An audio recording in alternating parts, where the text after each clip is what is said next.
Good morning.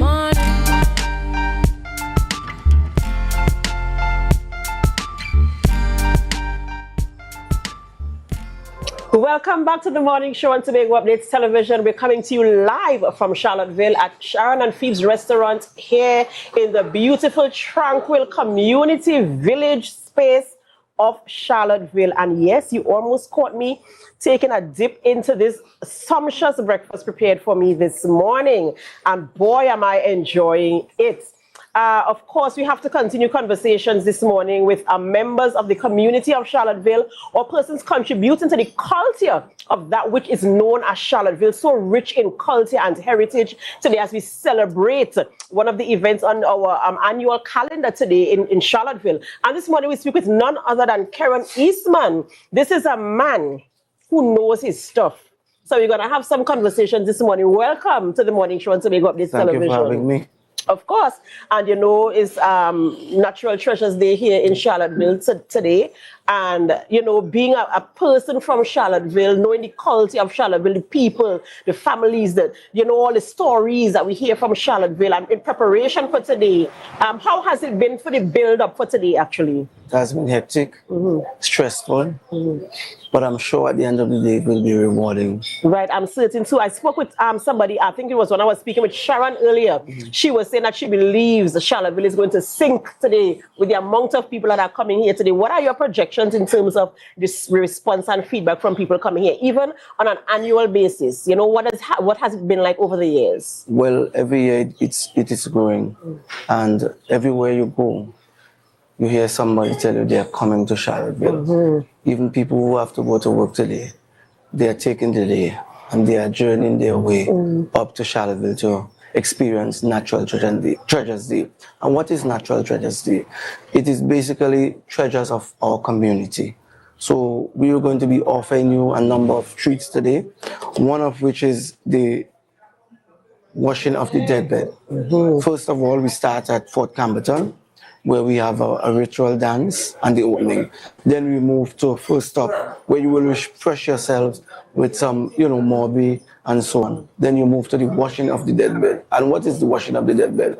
Basically, when someone dies in the home, they will remove all the linen, everything from the house and take it to the river and wash. And at the river, the woman will be there almost for the entire day, talking commerce, you know, talking other people's business and enjoying, because what would happen there is that they would wash that clothes and ensure that it is dry before they return home. Right. So when they wash it, right, traditionally, when they wash the bed and they dry it, what do they do with the bed? Well, they would take it back home, but when they are leaving, they will have to walk backwards. You understand me? And they will use alcohol at the river, you know, to for spirits and that kind of thing, so that when they're leaving, they will not leave with the spirits. Right. The alcohol will treat with that. When they leave the river now, we will move to the cocoa house, where everybody wants to dance the cocoa.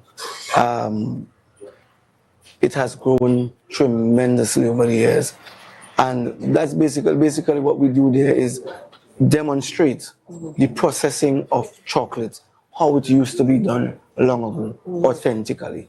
What we do is we dance it. But before that, the cocoa, when you remove it from the pot, it must go through a fermenting process for about 8 to 10 days.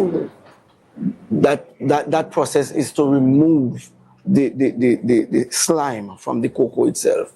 But you have to continue the process. So what you do, you dry the cocoa, you put it to sun and you dry it and you dance it. That way you polish the beans. By dancing the beans, you polish them. And when you polish the beans long ago, you will get a better quality and you will get more money for it. And cocoa money used to be called long ago cess. Well, they used to pay cess money, you know, high returns from the cocoa to the farmers long ago. That is what they, you know, our foreparents used to send our parents to school and stuff like that and educate our foreparents. Wow, and you know, it really is amazing understanding, one, the root and the tradition and the meaning behind the things that you do. It's not just an activity for the sake of doing it. There's some type of meaning to it, some kind of value to it, of course. And, I am wondering now, are the young people in the community, are they actively involved in, are they a part of, do they understand all these things that we do? Do they understand where they came from and the reason why it's done? Well, we are hoping that we get more young people involved, especially our young men. But we have a number of young people, juniors who are in the choir, about 30 of them. So we have a good amount of young people, to take over from, those that may soon go at some point in time. All of us have to go. But we can see that clearly there is going to be some sort of transition as it relates to the significance. I am not quite sure that our young people understand the significance of how our foreparents worked hard in the fields and why they worked hard.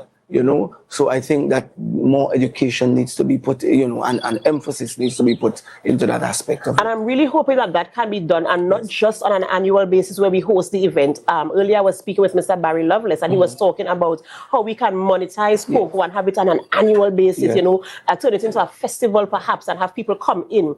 I'm thinking that it is something that we can introduce in our school system and our education system, even at the community levels, that we can have some type of program where we ensure, because we have to hand things over, as you mentioned, there must be some type of transition. And there are some things that you just don't want to die. There are some things you can do away with, but there are some things that you want to live on. You mentioned school, and the primary level is the perfect, because as you develop as a child, your interests for certain things will change.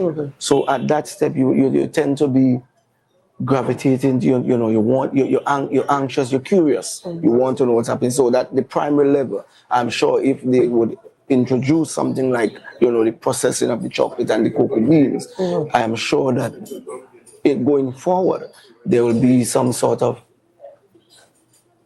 gravitation to something like that, and to ensure continuity. And not only that, have an appreciation for what That's right. it is. I know before we started this interview, you were busy because of course you have to arrange and ensure everything happens. But what is the one thing that you look forward to the most each year when this event rolls out? I look forward to welcoming thousands of people to Charlotteville. We enjoy having people in Charlotteville, and what we have to offer, we always say, come to Charlotteville. We have lots in store for you. So that is basically, I enjoy everything, but when I see people parading the streets of Charlotteville, it fills my heart with philanthropic joy. So I await the arrival of many people today, and we have a lot in store for them.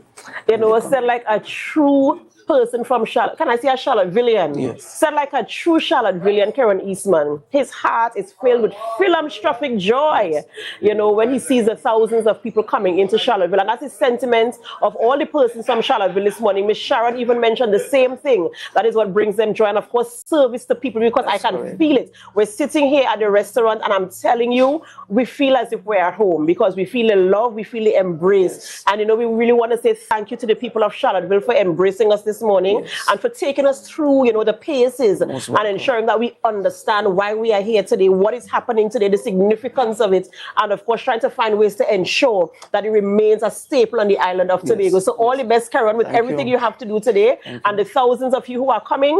Come quick, because we here in Charlotteville today, we are on the outside, and we're going to enjoy everything that Charlotteville is offering us today. So get here, hasten your steps to get here, so that we can enjoy all that is being meted out to us today. We have to go for a short break before we continue conversations. Do you know how we go for a break, Keiron? I'm inviting you to help us. We have to ask our viewers to help us. Share the live, share the live, share the live. We'll be right back.